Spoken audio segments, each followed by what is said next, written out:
Hoy hablamos con José, integrante del equipo de formación de gastroadictos, sobre la formación a medida que hemos puesto en marcha conjuntamente con Fundación Hostelería Valencia. A ver, opino que del proyecto que se ha lanzado a medida por las empresas, creo que es un impulso también al talento en hostelería y sobre todo a reforzar un poco la formación que hace mucho tiempo que no se enfatizó y sobre todo que hoy en día ya es una profesión que está un poco, no en decadencia, pero se está viendo desde otro punto de vista. Es una profesión muy profesión puente por estudiantes y para gente que al final lo que quiere es terminar haciendo otra cosa y creo que se pierde mucho ese valor. Creo que Gastroadictos con esta formación lo que pretende es ser un referente también en el sector y aparte apoyar, como he dicho antes, el talento y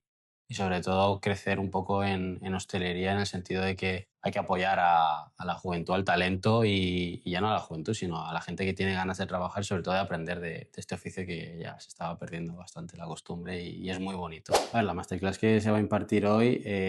abarca un poquito lo que es todo el servicio de cafetería, también cocina. Concretamente es de programación neurolingüística, que bueno, lo que nos va a ayudar eso es a cómo entender al cliente, entender un poco cómo funcionamos nosotros mismos cuando somos clientes y aparte darnos esos tips y esas ayudas para soltarnos un poco y también sentirnos reforzados y sentirnos bien a la hora de estar atendiendo a alguien. Nada, invito a todo el mundo a que vengan a disfrutar de la familia Gastroadictos y nada, nos vemos en los bares.